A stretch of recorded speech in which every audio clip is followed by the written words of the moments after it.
frères et sœurs, bonjour chers téléspectateurs. Eh bien, nous allons mettre ces moments aux mains du Seigneur et nous allons encore une fois lui dire de prendre toute la place, toute la plénitude, mais surtout qu'il fasse comme il veut, car ce Saint-Esprit, il parle avec amour, puissance et compassion. Les trois sont mélangés. Alléluia. Je te bénis encore, Seigneur, de te servir d'un simple des simples que je suis, Seigneur. Permets que je puisse rester toujours par terre devant toi, Seigneur. Alléluia, Seigneur Jésus. Eh bien voilà, Seigneur. Nous t'avons prié en ton saint nom. Amen. Eh bien, chers frères et sœurs, chers téléspectateurs, vous savez, l'émission de dimanche dernier, où vous m'avez vu dans un premier temps, où le titre était marqué « Naître de nouveau ».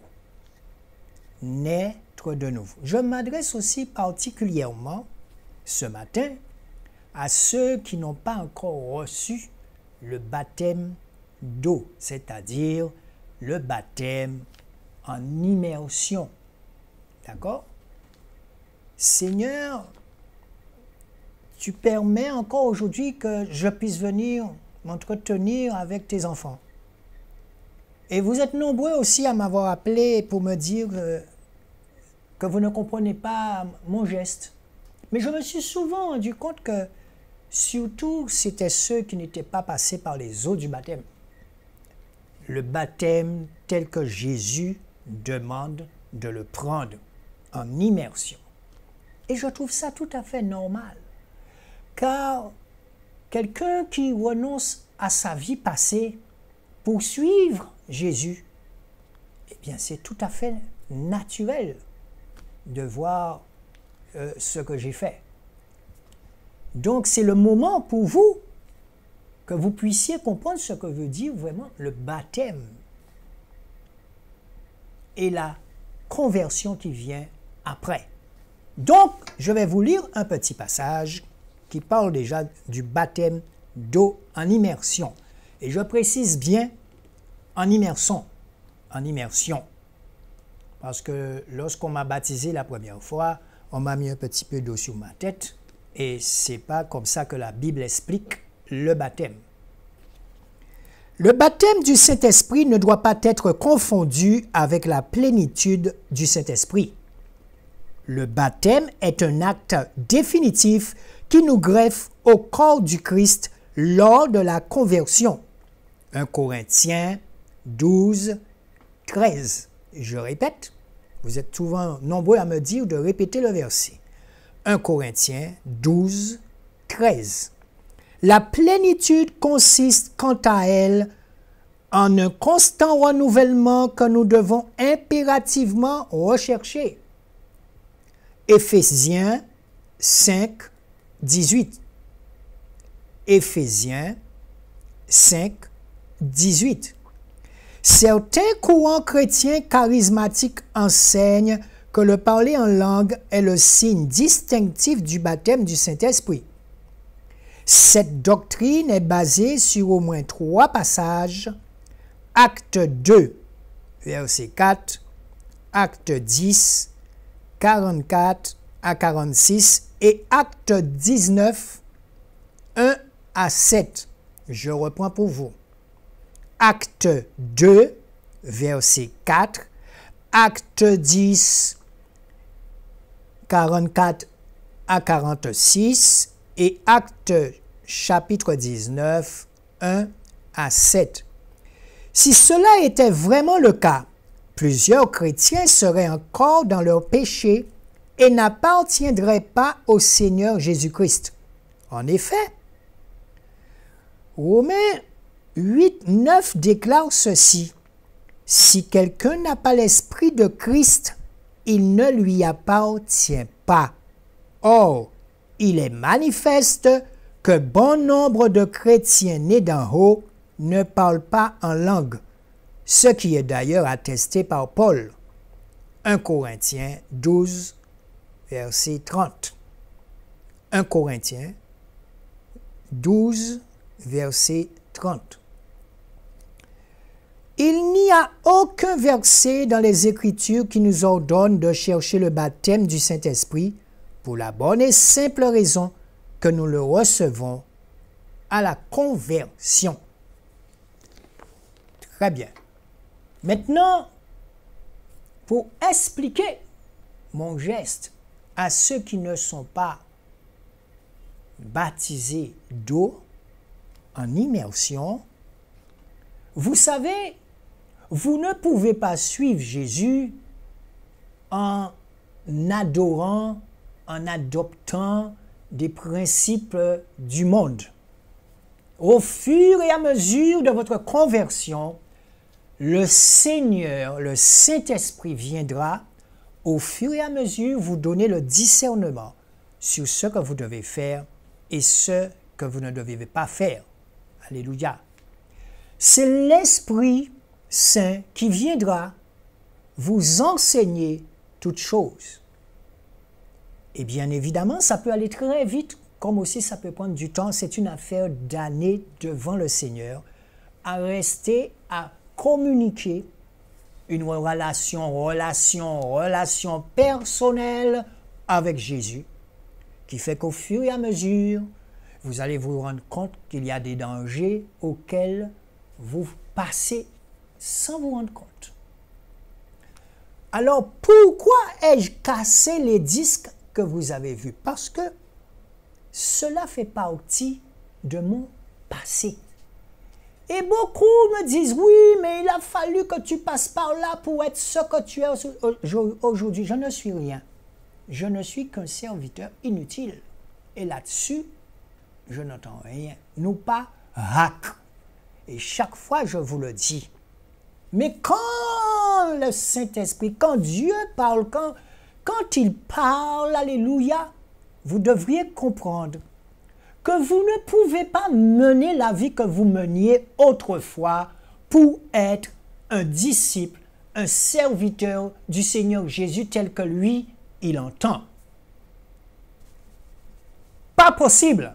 Jésus, vous ne pouvez pas adorer Jésus et adorer Satan en même temps. Vous aurez un choix à faire. Vous savez qu'il y a beaucoup de gens qui ont donné leur vie à Satan. Nous, je ne dirais pas chrétiens, parce que vous allez trouver le mot chrétien seulement 3 fois dans la Bible, mais je parlerai plutôt de disciples. Quand vous devenez un enfant de Dieu, un véritable disciple, eh bien vous savez, l'Esprit de Jésus, au fil des années, viendra vous enseigner toutes choses. Excusez-moi. Ce comportement est dû tout au fait que vous avez appris à haïr le péché. Je dis bien haïr. Alors, certains me diront, oui, mais qu'est-ce que le péché? Nous savons parfaitement bien lorsque nous péchons. Nous le savons parfaitement bien. Ou conscient qu'on a péché, mais on a péché quand même. Pourquoi? Parce que, ou faible et ou pani, l'armure qu'il faudrait pour résister à Satan. Jésus a-t-il résisté à Satan? D'accord, nous allons voir ça. Donc, nous voyons parfaitement bien que Jésus a résisté à Satan dans le désert. Il a résisté. Pourquoi vous ne voulez pas que moi, simple disciple que je suis, que je puisse résister quand il veut m'emmener dans mon passé? Il me faut résister. Parce que, pour bien vous expliquer comment Satan, il est malin, il est fin. Et si vous n'avez pas le casque du salut, le bouclier de la foi, les chaussures de zèle, la ceinture qui représente la vérité, la ceinture de vérité, pardon, si vous n'avez pas l'épée qui représente la parole de Dieu, lorsque le diable, il vient vers vous, il vous endort, et c'est comme ça qu'on voit beaucoup de gens faire des choses comme je faisais, abominables, parce que vous n'êtes pas armés. Alors, il est un fait certain que lorsque certaines personnes m'ont vu casser les disques de T. Fabrice, certains se sont mis à pleurer, d'autres ne comprenaient pas, mais sachez que peut-être que le Saint-Esprit a divisé la Guadeloupe en deux, mais je sais qu'il y a bon nombre, des milliers de personnes qui ont applaudi chez eux. Pourquoi? Lorsque vous êtes un artiste du monde, qui vous inspire? Car de toutes les façons, l'artiste, il est inspiré par un esprit. Mais quel esprit? Alléluia! Pardon. Quel esprit qui vous inspire pour faire une chanson, pour danser, pour faire... il y a un esprit qui vous inspire. Et n'oublions pas que Satan était l'ange le mieux formé dans la musique. Je vais vous donner un cas très simple. Vous entendez un succès sortir, ce succès fait un tabac. Vous savez où était le compositeur? Est-ce que vous saviez où il était? Je vous pose une question. Moi, je peux vous dire que bon nombre de fois, quand Satan dirigeait ma carrière artistique, le plus souvent, eh bien, mon inspiration venait dans des chambres d'hôtel avec des putes. Je n'étais pas encore converti. Alléluia! Oui, c'est là que j'étais le mieux inspiré. Quand vous écoutez ce qui sort de ces albums, alléluia! Quand vous écoutez avec l'esprit que Jésus vous donne, vous allez haïr ce que vous entendez. Excusez-moi, mais comment pouvez-vous me dire qu'un petit garçon se permet d'insulter sa grand-mère en lui disant « Emma Auguste dit féant ». Alléluia! Jésus, à ce moment, n'était pas dans ça. Je ne connaissais pas Jésus. Quand vous écoutez cet enfant parler, c'est un rebelle. Est-ce que la parole de Dieu aime les orgueilleux? Est-ce que la parole de Dieu aime les rebelles? Non. Non. Non. Écoutez attentivement, même si je vous dis de l'écouter, si vous n'avez pas l'esprit de Jésus, vous n'allez rien comprendre. Et je sais de quoi je parle parce que je suis passé par là. Ça ne s'apprend pas du jour au lendemain. Vous avez des gens, le Saint-Esprit, Jésus va vite avec eux parce que leur cœur est tellement disposé. Mais plus vous avez trempé dans le monde de Satan, plus ça va prendre du temps. Alléluia! Alléluia! Et c'est avec beaucoup d'amour, beaucoup de compassion et la puissance du Saint-Esprit qu'il essaie de vous faire comprendre. Ça n'a rien à voir avec moi. Ce que vous écoutez, vous devenez ce que vous écoutez. Et si vous écoutez une musique inspirée par Dieu, le Saint-Esprit viendra vous donner le discernement pour vous dire « Cela vient de moi ». Mais si votre cœur est un cœur de pierre, si vous n'avez pas le discernement de Jésus, vous allez croire que vous êtes dans un temps, mais vous êtes dans une tempête. Qu'est-ce qui sort de ta bouche quand tu parles? Qu'est-ce qui sort de ta bouche quand tu chantes? Qu'est-ce qui sort de ta bouche quand tu fais un poète? D'où ça vient? D'où ça vient?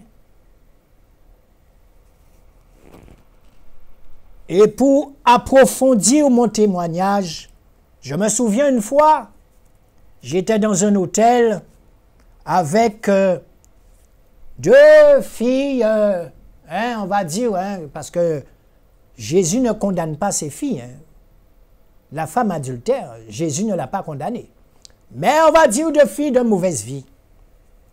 Parce que c'est là où je me sentais bien, parce qu'il fallait faire du chiffre, des albums. Et un jour, j'étais dans un hôtel en Guadeloupe. Et ce jour-là, j'avais passé toute une nuit avec ces deux femmes à faire des choses abominables.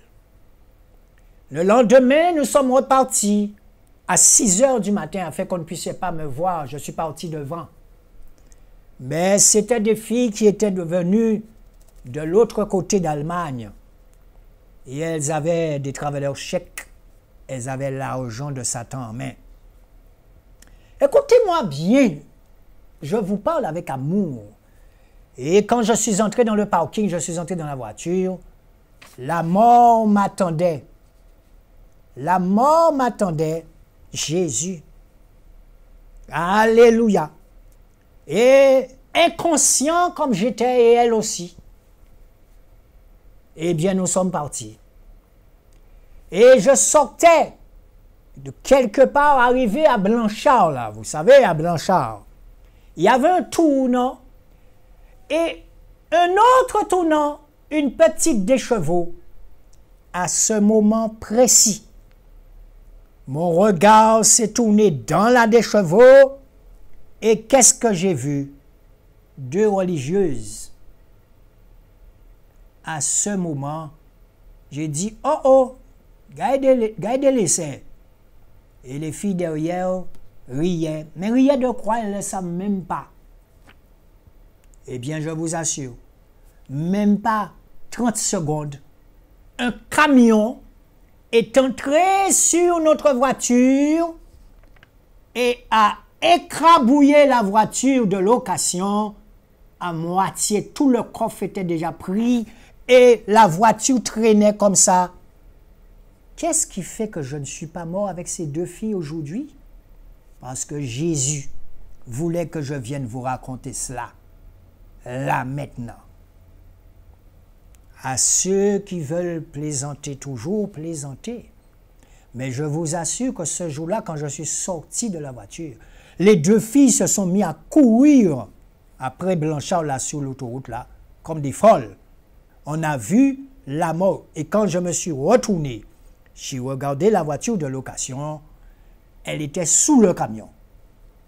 Et vous savez, écoutez bien, quand Satan est organisé, dans le camion, il y avait un petit jeune avec une autre petite jeune. Et je suis persuadé que ce petit jeune-là, il faisait certainement quelque chose qu'il ne fallait pas. Et pour me dire que vous puissiez rentrer sous une voiture qui est devant vous comme ça, il était distrait. Et je vous assure que ce jour-là encore, j'avais frôlé la mort. Et quand les gens se sont rassemblés, vous savez ce que j'ai fait? Je me suis éloigné pour qu'on ne voyait pas que ça soit moi. Oui, vous savez, j'avais une notoriété à défendre. Il ne fallait pas que le peuple voyait que c'était T. Fabrice qui était dans cette voiture. Je me suis éloigné et j'ai laissé les deux filles seules. Elles m'ont appelé au téléphone, elles m'ont dit, ne t'inquiète pas, on va gérer tout ça. Cachotterie. Cachotterie. Chaud! J'ai une pensée en ce moment pour le cardinal Barbarin. J'ai une pensée pour lui. Vous savez, quand la lumière arrive quelque part, on ne peut plus fuir. Et je le répète encore une fois, un jour pour l'homme, c'est 1000 ans pour Dieu. Allez, allez, le diable a manqué combien de fois? Bah, attendre même. Pour bien comprendre quand Jacques a crié pour venir parler à Alizé Télévision. Jésus, Le Dieu que nous servons, il est patient.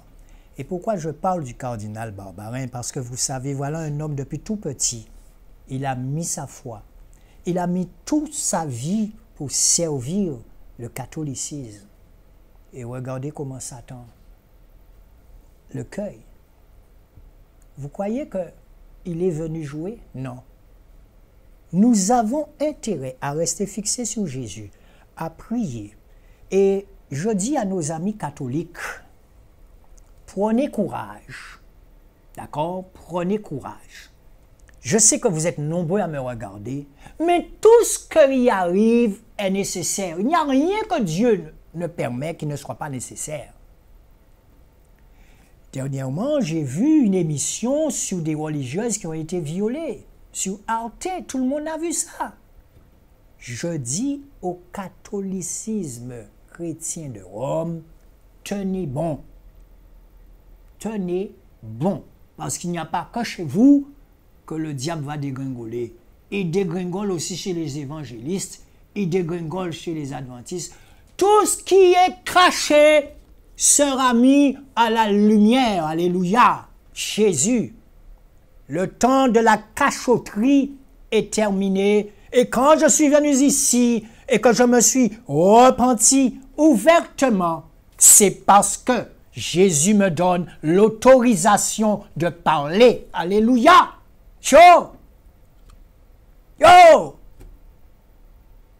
Vous connaîtrez la vérité et la vérité vous rendra libre de parler en toute vérité.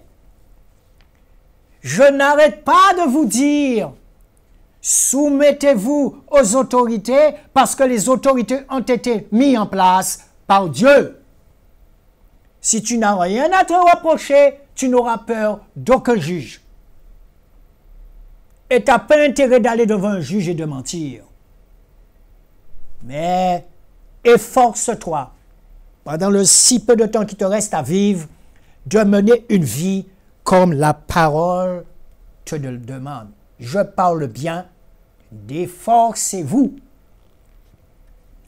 Tous ces magasins-là, tous ces églises bâtiments où il y a des commerces, où on couillonne, on badine le peuple, alléluia, un jour viendra où la lumière de Jésus, qui est déjà là d'ailleurs, entrera dans ton commerce pour rendre libres ceux qui sont assis sur les chaises bâtiments dans les églises.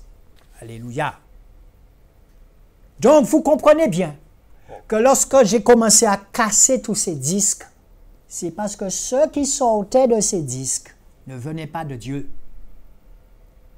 Ça ne vient pas de Dieu. Ça n'a pas été inspiré par Dieu. Non!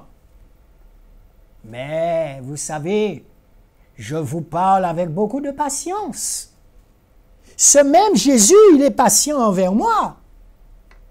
Sa perfection est en moi. Mais je ne suis qu'un humain. J'ai droit à l'erreur.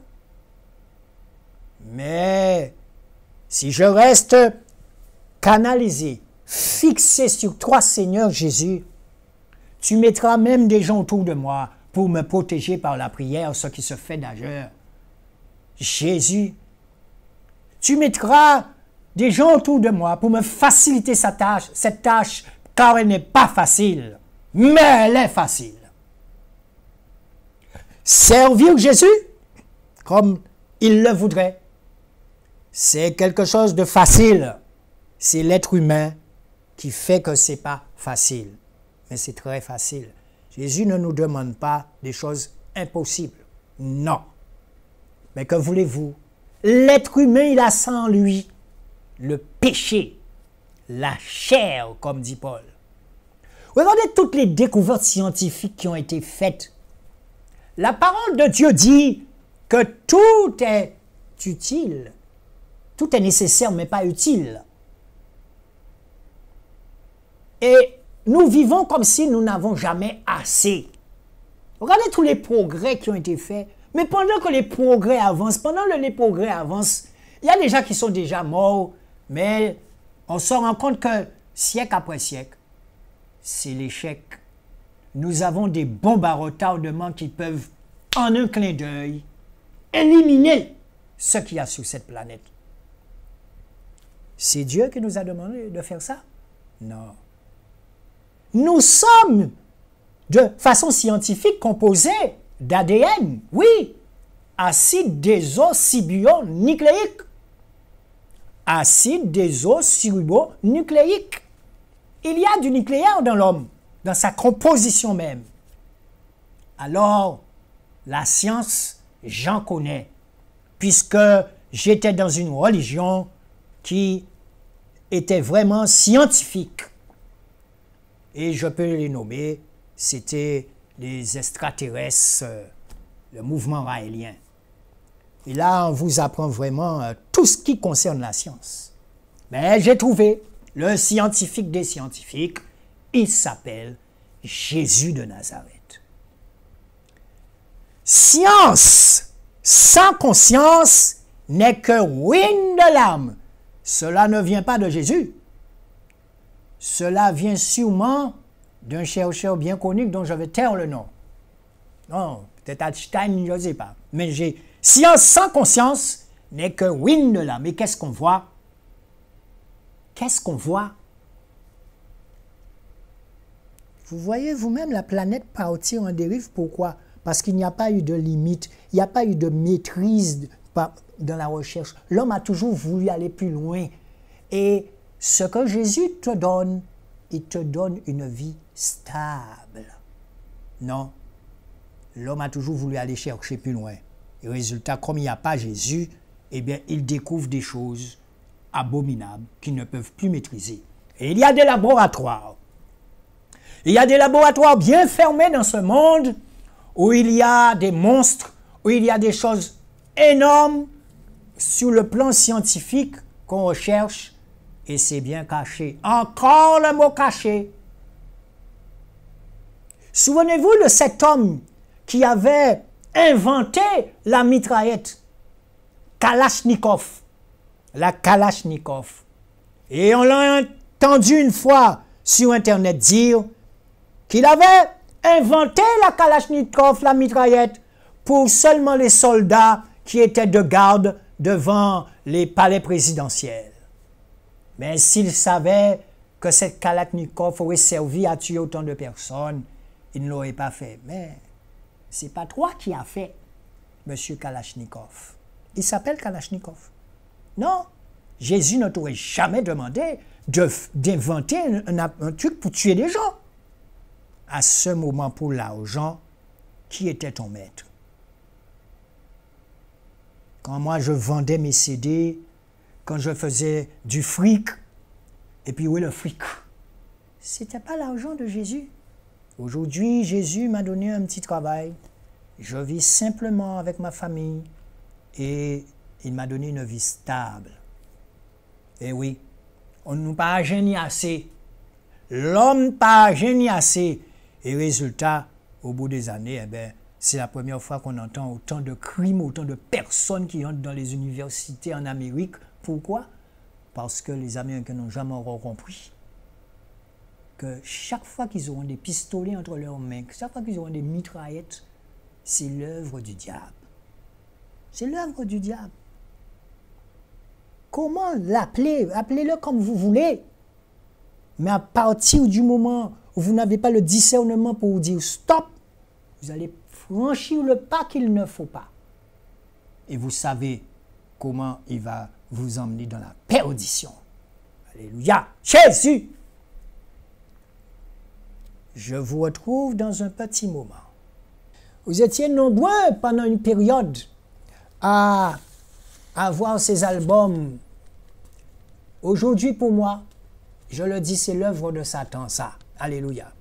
Donc, j'ai commencé à les récupérer. Et bien voilà. Voilà ce que nous en faisons de la vie passée. D'accord? Alors, je sais que certains vont souffrir chez eux, mais c'est fini. Il s'appelle Extifabris. Alléluia. Donc, vous voyez tout ceci, c'est ma vie passée. Vous comprenez? Ceux qui ne comprennent pas, vous allez comprendre. Vous allez comprendre. D'accord.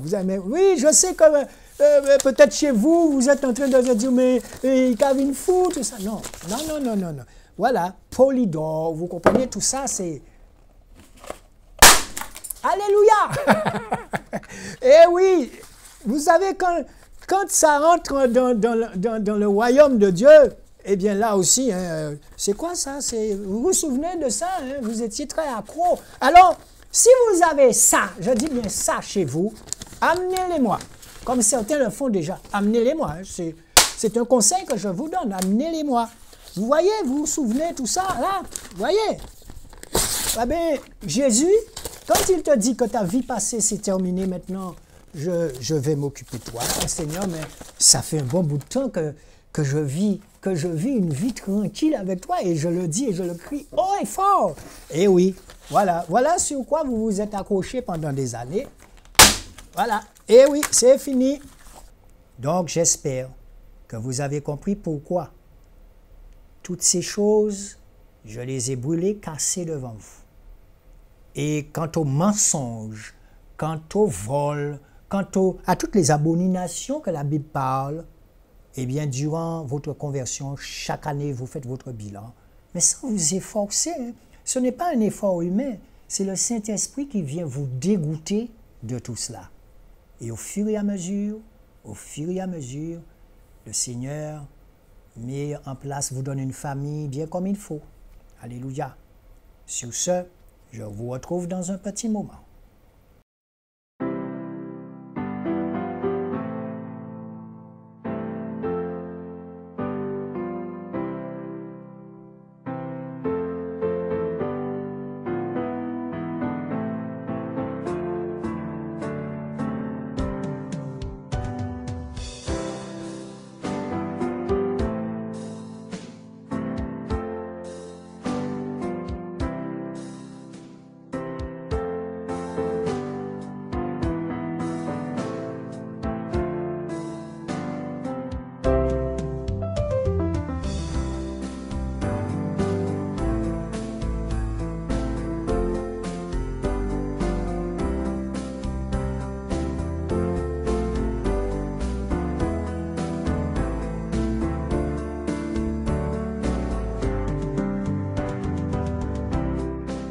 Un événement changea le cours de l'histoire.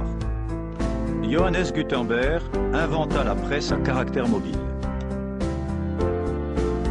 Gutenberg imprimait la première Bible en latin, en 3 volumes. Désormais, des milliers de Bibles pouvaient être produites en un temps relativement court.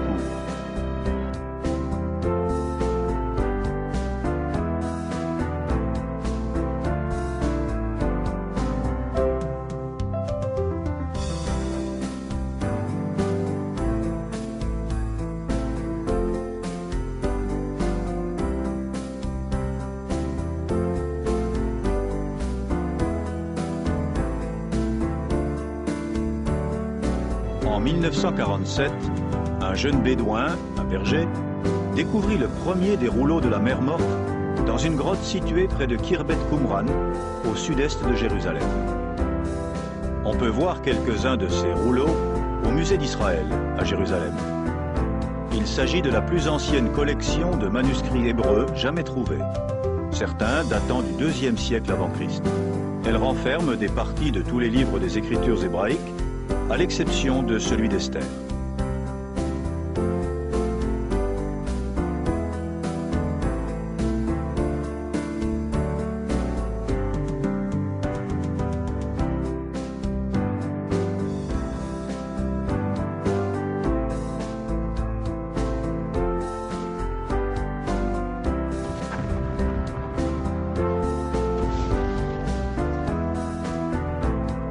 Même dans les pays déchirés par la haine, des hommes trouvent une solution aux pires difficultés. Quand on pense à la situation politique en Irlande et que les conseils pratiques de la Bible pourraient résoudre nos problèmes, à condition que les gens les mettent réellement en pratique. Si on aimait vraiment son prochain comme soi-même, on ne déposerait pas de bombes, on ne le haïrait pas et on ne lui tirerait pas dessus. On ferait vraiment preuve d'amour.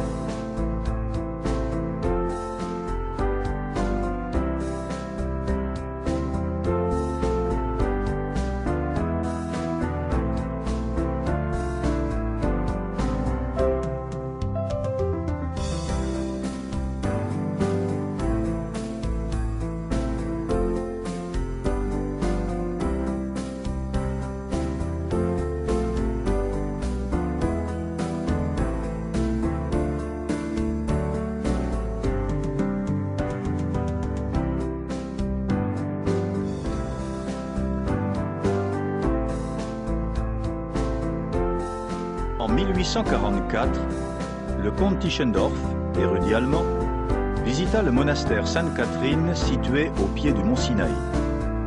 Selon son récit, il trouva une grande corbeille pleine de parchemins jetés là pour être brûlés.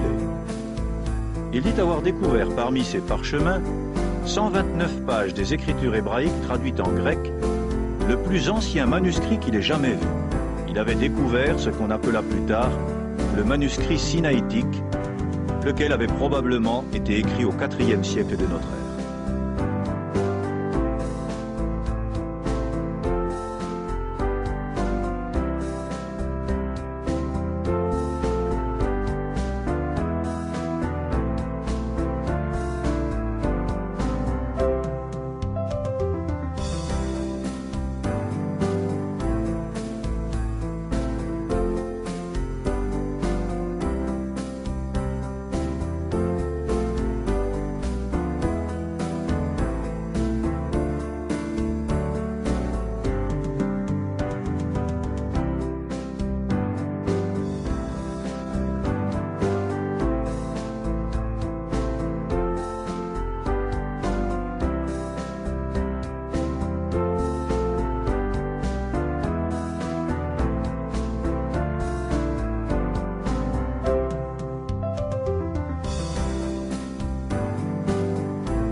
Eh bien voilà.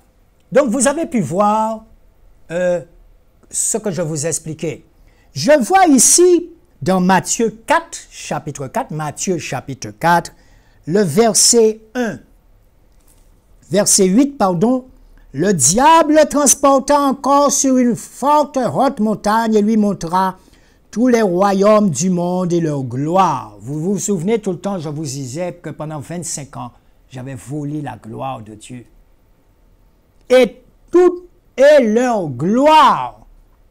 Et il lui dit, je te donnerai toutes ces choses si tu te prosternes et m'adores. Je me suis prosterné et j'ai adoré Satan pendant des années. Il m'a donné des filles, des voitures, des femmes. Il m'a donné un nom. Il m'a donné, j'ai volé sa gloire puisque je ne connaissais pas Dieu.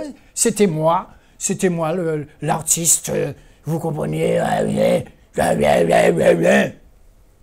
Seigneur, je te demande pardon. Je te demande pardon sincèrement encore, Seigneur. Je te demande pardon.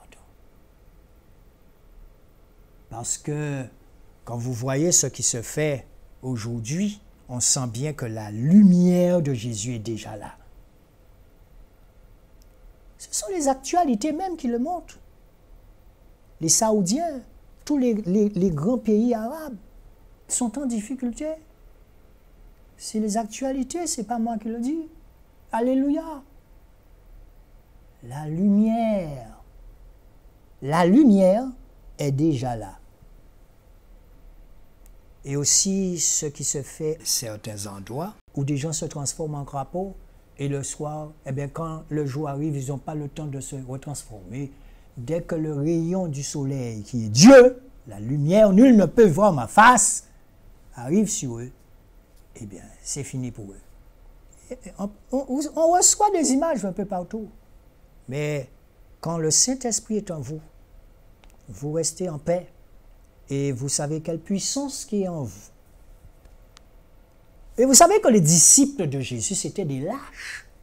Ils étaient peureux, mais pourtant, ils étaient prêts à mourir pour les idées laissées, la doctrine laissée par Jésus. Et ils sont tous morts en martyrs. Mais c'était des lâches comme moi. Jésus, alléluia. Alléluia. Et tout ce que nous voulons, c'est de vous tendre la main afin que vous puissiez vous baptiser en immersion. C'est tout ce que nous voulons. Parce que nous aurons beau vous parler sur cette télé, nous aurons beau vous donner de l'amour, de la compassion, mais à partir du moment où vous n'êtes pas entré de plein pied dedans, vous n'allez rien comprendre. Rien. Je ne peux pas te parler de coup de courant électrique alors que tu ne l'as jamais pris. Jésus. C'est un processus au fur et à mesure, où la puissance du Saint-Esprit entre en toi. Même si tu es peureux. Alléluia. Eh bien, je vais vous laisser. Je vais vous laisser avec une équipe composée de TV de vie. Et vous allez comprendre que ce jeune Africain, ce jeune d'origine africaine, appelé Shoa Kweto et son équipe, ils ont revu la Bible et ça s'appelle la BJC. Vous savez, dans la parole de Dieu, beaucoup ont mis ce qu'ils voulaient, beaucoup ont extirpé des choses là-dedans pour les arranger. Et nous avons une bonne nouvelle, c'est que le pape François disait à la télévision, dans le journal, qu'il va refaire la Bible. Eh bien, il faut applaudir. Il ne faut pas voir que de la négativité, cher ami catholique, non. Quand Jésus arrive, ce qui doit être fait va s'être fait. Qu'est-ce qui s'est passé depuis l'origine de ce livre?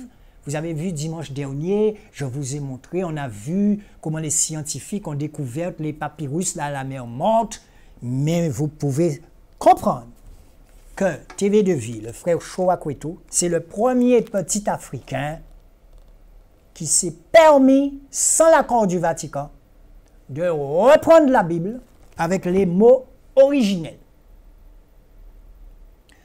Comment pouvez-vous me dire à l'origine de la Bible, on dit, tu es Pierre, et sur ce roc, je bâtirai mon église. La parole à l'origine disait, tu es Pierre, et sur ce roc, je bâtirai mon église. Et quand vous lisez les Bibles usuelles, qui sortent du Vatican, parce que vous avez bien vu dans le documentaire la fois dernière, aucune Bible ne devait sortir sans l'accord du Vatican. Celui-là est sorti sans l'accord du Vatican et il est gratuit, parce que la parole de Dieu dit, vous avez reçu gratuitement, donné gratuitement. Jésus. Et dans cette Bible, eh bien, on se rend compte que les autres Bibles, qui ne sont pas à l'origine, disent, tu es Pierre, et sur cette pierre, je bâtirai mon église. Comment voulez-vous que Jésus puisse construire son église sur le nom d'un homme? Vous ne comprenez pas ce qui s'est passé? Ce qui se passe, comme on a trafiqué ce livre. Tu es Pierre, et sur cette pierre, un nom d'homme. Non, ce n'est pas possible. L'esprit ne peut pas dire à quelqu'un d'écrire ça. Ce n'est pas possible.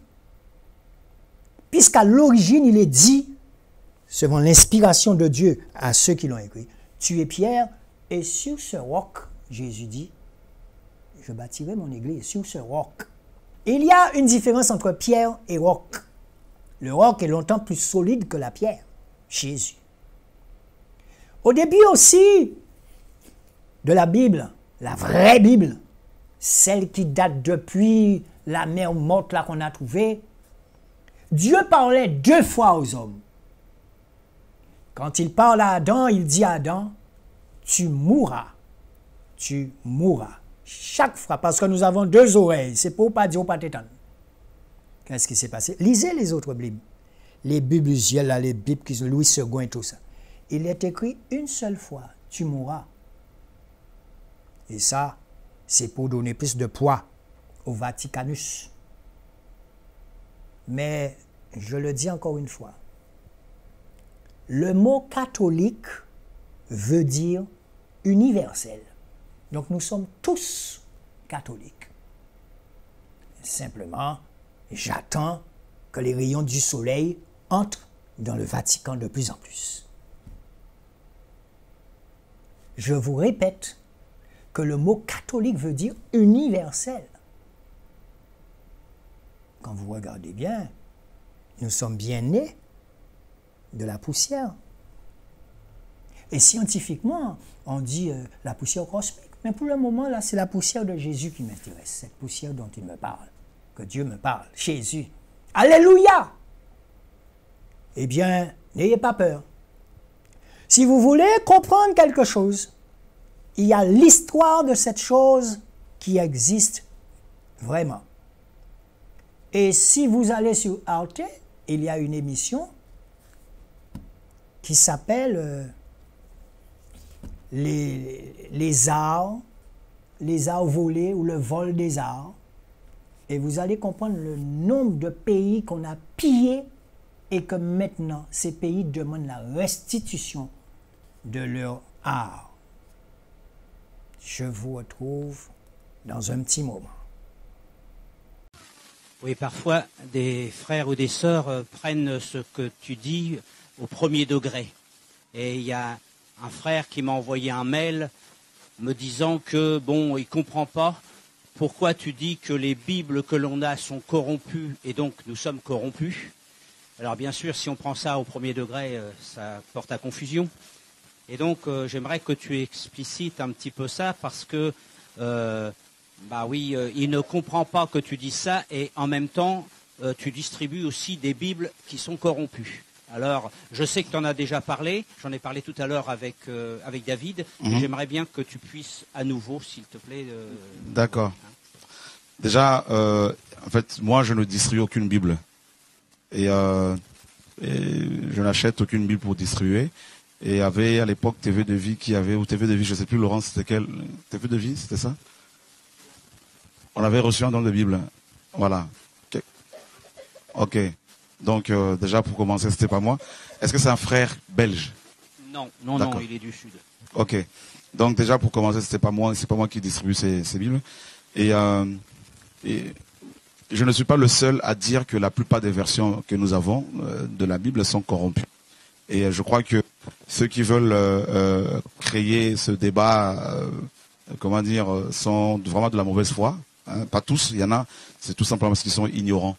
Je prends par exemple la traduction du Monde Nouveau, qui est une traduction de Témoin de Jéhovah. Elle est complètement corrompue parce que la divinité de Christ a été complètement niée, remise en cause. Et à chaque fois où il est question de Jésus-Christ comme étant Dieu, donc ils utilisent le D minuscule. Donc voilà. Et la Tob, la traduction écuménique de la Bible. Et également c'est une Bible corrompue.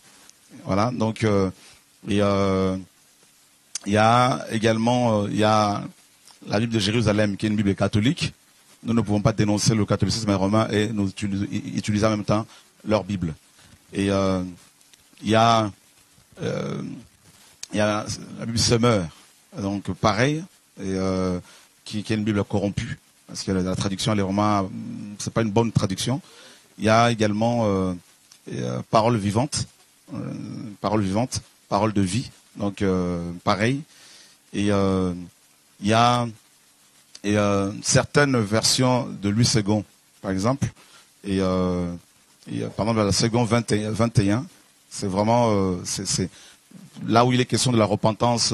Ils ont enlevé ce terme-là, par exemple, métanoi en grec. Hein, donc voilà. Donc ensuite, il y a donc nous voulons faire cette révision d'abord parce que le Seigneur nous l'a demandé, me l'a demandé personnellement. Deuxièmement parce que en étudiant, en faisant des recherches, je me suis rendu compte, pas seulement moi, également des frères et sœurs, que beaucoup de versions sont corrompues. Et par exemple, une autre raison que le Seigneur nous a donnée par rapport pour lequel on fait cette traduction, cette révision, c'est parce que la plupart des Bibles portent des noms d'hommes. Hein, Louis II, c'est un homme. Et la Thompson, c'est un homme. Et Osterwald, c'est un homme. Martin, c'est un homme. Et voilà, donc voilà, donc nous voulons en même temps une Bible qui porte le nom de Jésus-Christ. C'est celui qui a révélé la parole. C'est lui le Dieu véritable. Voilà. Donc et puis il y a certaines versions de Louis II, par exemple 1910, qui n'est pas mal, mais elle était traduite à partir de textes minoritaires. Hein, donc et seules les versions de Martin, Olivetan, Osterwald, la Bible de l'épée également, qui était la Bible des réformateurs, et deux ou trois autres qui sont traduites à partir de textes majoritaires, des textes reçus, et ce qu'on appelle aussi les textes byzantins. Et contrairement à toutes les autres versions qui sont, n'est-ce pas, issues des textes, alexandrins, donc de l'Égypte. Hein, et c'était beaucoup des philosophes égyptiens étrangers qui étaient à la base de ces traductions-là. Donc et puis voilà. Donc personnellement, pour l'instant, donc on a des Bibles comme l'Osterwald qu'on utilise de 1996 et il y a aussi la Martin de 1744 à partir de laquelle nous avons commencé ce travail de révision. Et de temps à autre, on regarde un peu à la Scofield. Mais sinon. Nous ne disons pas que la Bible que nous sommes en train de réviser sera la meilleure, c'est pas ça le message. Donc il ne faudrait pas que les gens déforment nos propos. Et voilà. Le problème aussi que l'on rencontre dans le christianisme actuel, c'est que beaucoup de chrétiens ne se documentent pas. Ils ne font pas de recherche d'abord dans la présence du Seigneur, dans les écrits bibliques. Et je prends juste, je vais donner une autre raison pour laquelle nous sommes en train de faire cette révision. Et ce qui sauve, c'est la foi en Jésus. D'accord? Et la pratique d'œuvres justes, hein, qui sont les conséquences de la foi. Hein? Donc la foi sans les œuvres mortes, nous dit la parole. Donc c'est pas parce que quelqu'un va voir la vraie version de la Bible qu'il va être sauvé. C'est pas ça. Donc tu peux avoir cette Bible chez toi et aller en enfer. Donc il faut vraiment pas confondre notre enseignement. Et maintenant, nous sommes d'accord que quelqu'un qui a une Bible un peu polluée, eh ben, il va aussi être pollué, hein, parce qu'on ne donne que ce que l'on a. Hein, donc, voilà. Donc, je prends d'autres exemples, par exemple, un autre exemple pour lequel, un des exemples pour lesquels nous sommes en train de faire cette traduction, cette révision plutôt, et l'expression naissance nouvelle, la naissance nouvelle, par exemple. On entend tout cela en anglais, born again. On a prêché là-dessus, tout ça, la naissance nouvelle.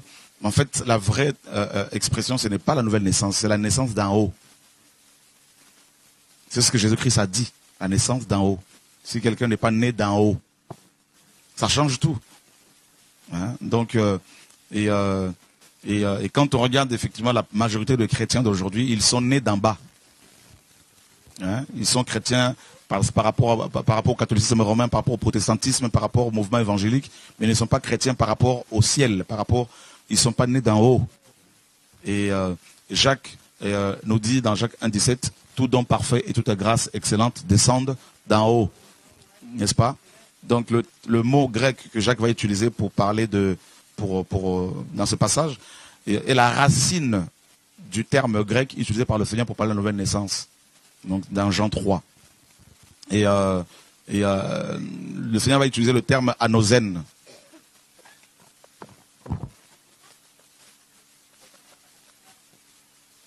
Donc, d'en haut. Il dit à Pilate, tu n'aurais sur moi aucun pouvoir si cela ne t'a pas été donné en haut. Voilà. Donc, pourquoi d'en haut? Parce que en haut, il y a la Sion céleste, la sœur qui dort. Allô? Voilà. Merci. Il ne faut pas dormir à moins qu'on soit fatigué, mais il faut aimer l'enseignement. Amen. C'est important. Des réunions de réveil, ce n'est pas seulement des réunions de prière, c'est aussi des réunions d'enseignement biblique. Et de telles questions sont vraiment les bienvenues parce que ça nous permet d'aller en profondeur. Voilà. Est-ce que je peux ajouter quelque chose d'autre? C'est qu'il faut quand même bien réfléchir que malgré qu'on avait ces Bibles corrompues, Dieu nous a fait la grâce quand même de le rencontrer. Bien sûr. Et il y a encore une grâce supplémentaire qui nous est donnée à l'heure actuelle. Mais elles ne sont pas toutes corrompues, attention. Non. Comme je disais, excuse-moi de te couper, il Il y a la Martin, par exemple, de 1744. Il y a l'Osterwald, il y a la Bible de l'épée. Il y a plein d'autres. On vous donnera toutes ces versions-là, et qui étaient des Bibles, voilà. Donc, et donc, fiables. on a cette grâce à l'heure actuelle, justement, c'est que Dieu est en train de réformer notre cœur, et en même temps, il réforme les Écritures qui ont été malmenées. Et donc, je crois que c'est super, quoi. Alors, tu sais, ça fait un petit peu comme dans la politique en général. Les gens veulent qu'il y ait des réformes, mais dès qu'on en fait, ils n'en veulent plus. Au secours, quoi. Ils n'en veulent plus. Et donc, c'est un peu dommage, parce que moi, je trouve que c'est riche ce que l'on vit à l'heure actuelle. Il y a quand même des choses qui se passent qu'on n'a jamais vues. Moi-même, je suis comme tout le monde, je suis surpris de ce que Dieu fait, alors que la Bible dit que y a-t-il rien d'étonnant de ma part, et donc on ne devrait pas être étonné. Moi, je suis toujours étonné quand même de ce que Dieu fait, et tout le monde. Ça extraordinaire. Amen. Et on devrait applaudir le Seigneur pour justement la réforme de l'Écriture, quoi.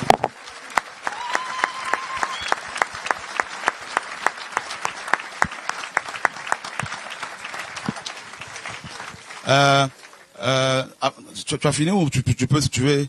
Voilà. Il y a un fait qu'il ne faut pas oublier, Alain, et merci pour toute cette question capitale. Il ne faut pas se voiler la face. Et le fait que je sois français d'origine africaine aussi dérange. Aussi bien certains Africains, certains Noirs à qui on a dit que les Noirs ne peuvent rien faire de bon. C'est parce qu'ils ont été avilis. Ils ont été formatés, ils ont été abrutis et écrasés.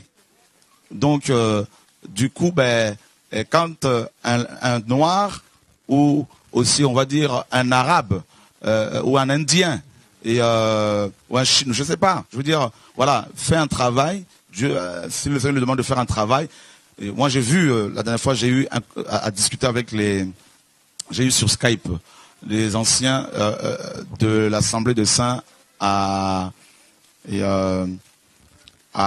Libreville, de Libreville. On a échangé, notamment sur cette révision. Et il y a un des anciens qui me dit, mais la Bible dit, il ne faut pas rajouter ni retrancher. En gros, il ne faut pas faire cette révision. Il me dit, mais c'est pas bon, frère, de faire cela. Ça m'a fait rire. Et je lui ai dit, la Bible continue à être révisée à l'heure actuelle.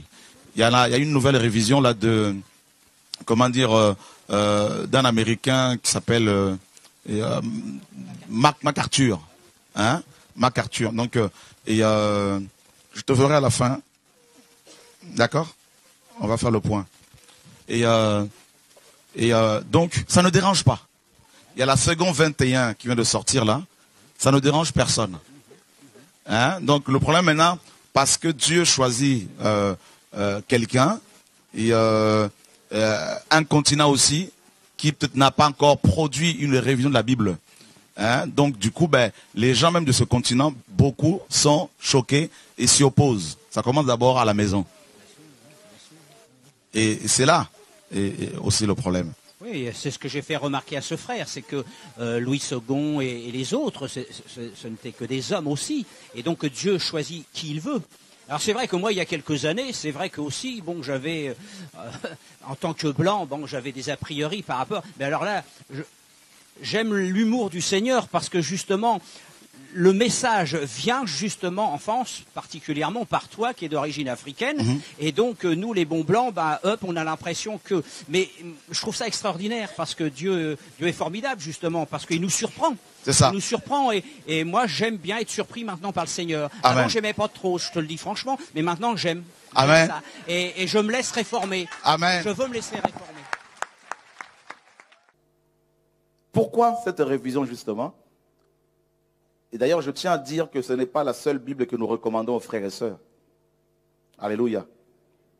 Il y a des versions comme l'Osterwald, celle d'avant 1996, qui n'est pas mal. La version de la Martin aussi, et la Bible de l'épée aussi, de 1540. Mais pourquoi cette révision? Parce que Dieu l'a demandé. Et si Dieu nous demande de faire quelque chose, que devrions-nous faire? Vaut mieux obéir à Dieu plutôt qu'aux hommes. Amen. Voilà. Donc la première raison, c'est parce que Dieu l'a demandé.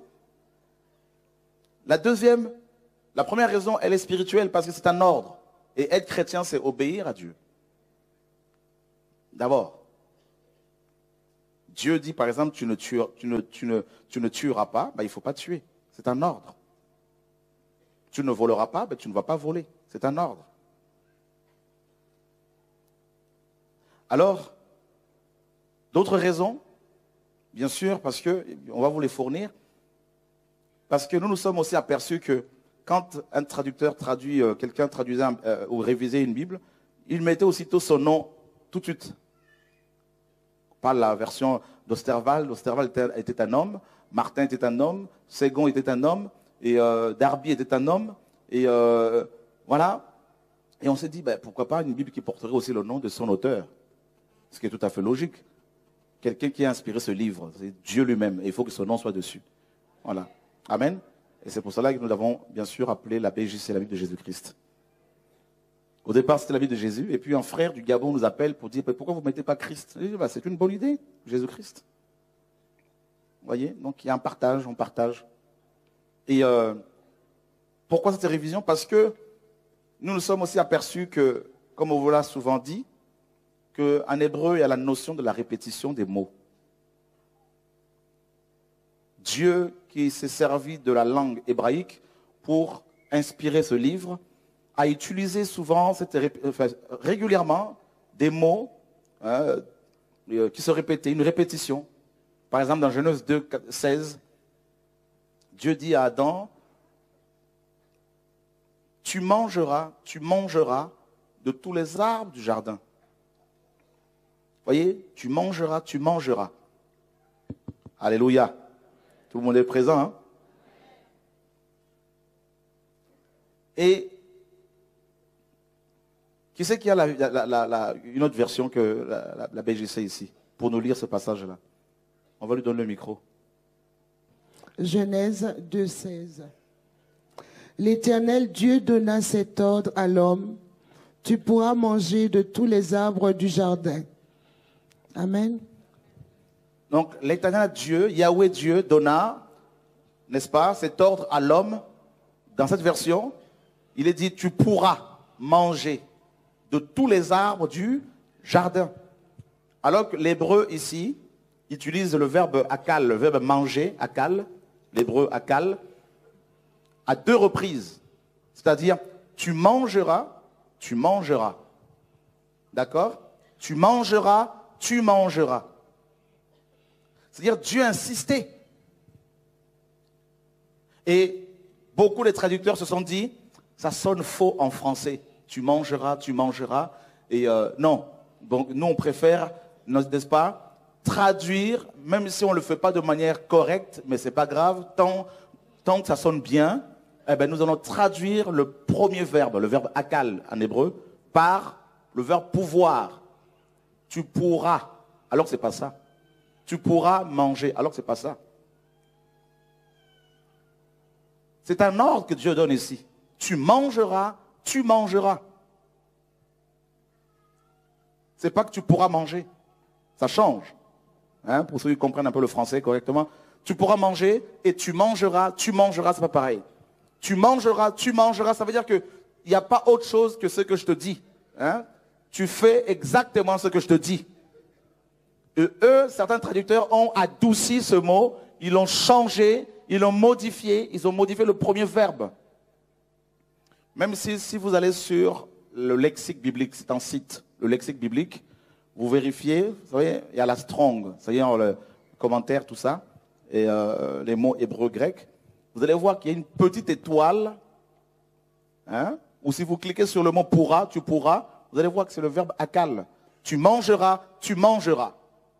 Et il n'y a que la Bible de Chouraki qui a respecté cette notion de la répétition.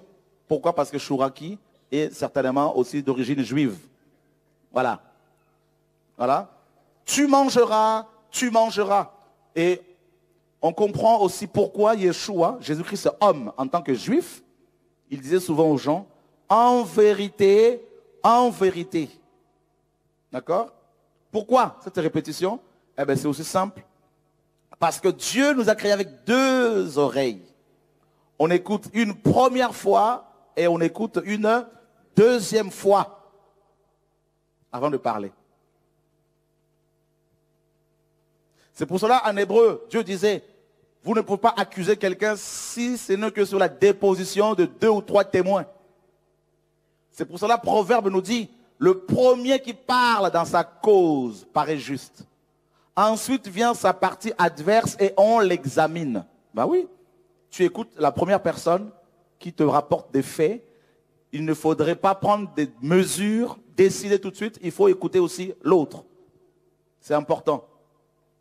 La sagesse de Dieu. 2 oreilles et une bouche. On écoute 2 fois, on parle 1 fois. Alléluia. C'est bon, on peut continuer? Et on retrouve ce mot-là, donc cette notion de la répétition partout. Hein. Par exemple, Dieu dit, le jour où tu en mangeras, tu mourras, tu mourras. Waouh! Tu mourras, tu mourras. Et eux, ils ont traduit, tu mourras certainement. Bon. Alléluia. Et il y a aussi cette répétition dans il y a un passage qui m'a beaucoup touché dans Job 33, 14. Dieu cependant parle tantôt d'une manière, c'est ce qu'on a tous appris, n'est-ce pas? Mais là, en hébreu, c'est pas ça. Dieu parle une première fois et une seconde fois. C'est pas pareil. Vous voulez qu'on continue dans ça là? Est-ce que ça vous aide, ça vous éclaire ça?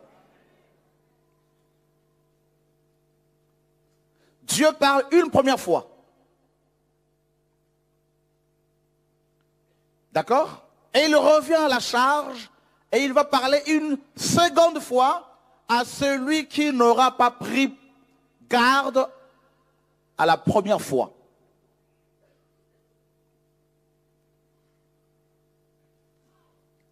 Ça change tout. Et l'hébreu dit ça.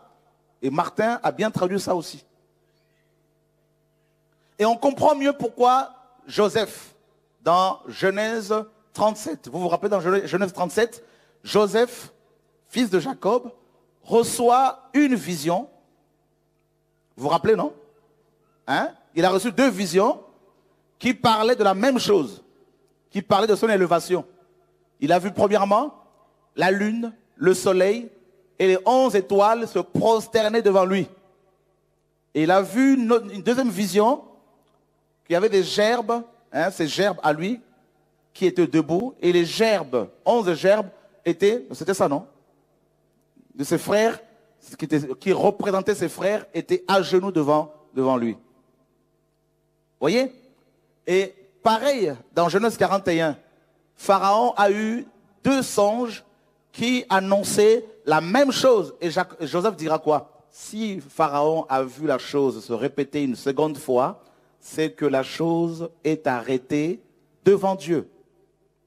Vous vous rappelez de Gédéon?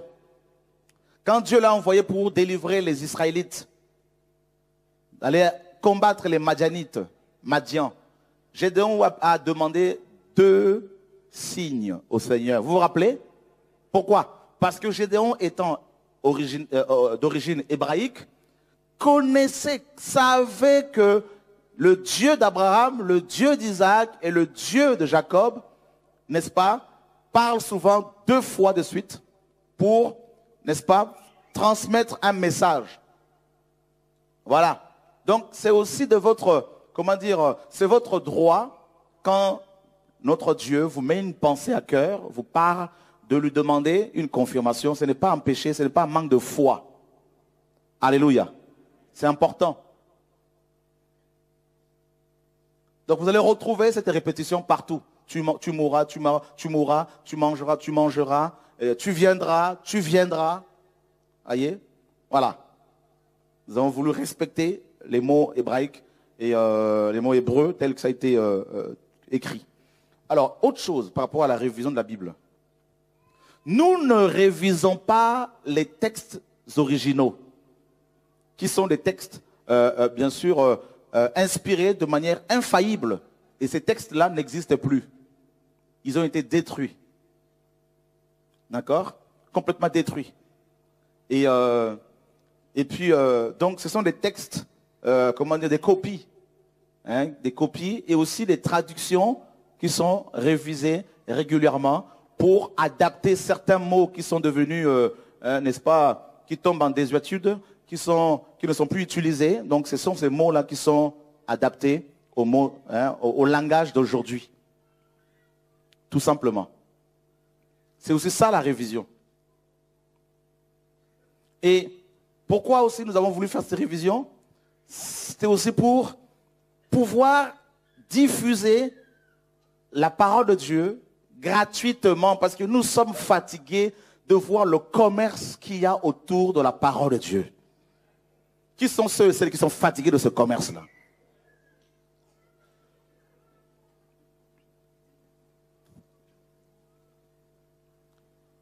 Vous savez, personnellement, j'ai constaté une chose. La seule entreprise où il y a des brebis que l'on peut tondre facilement, que l'on peut détourner, dépouiller facilement, c'est le christianisme. Eh bien voilà, j'espère que vous avez pu comprendre mon geste. J'espère que vous allez continuer toujours à regarder cette émission qui ne raconte pas des blabla, mais c'est une émission où vous devez apprendre à faire de vos recherches, à demander au Saint-Esprit. Oui, Saint-Esprit, M. D'Alexis dit ça à la télé, mais toi, qu'est-ce que tu en penses? C'est comme ça qu'il faut interroger le Saint-Esprit. Quand vous êtes dans sa chambre, il va vous donner des réponses. Oui, je parle, je le laisse s'exprimer, je me prépare quand je viens ici. Mais vous, dans votre chambre, dites, oui, c'est un homme comme moi, hein, mais qu'est-ce que toi, tu en penses, Saint-Esprit? Je suis convaincu qu'il vous donnera la réponse qu'il vous faut.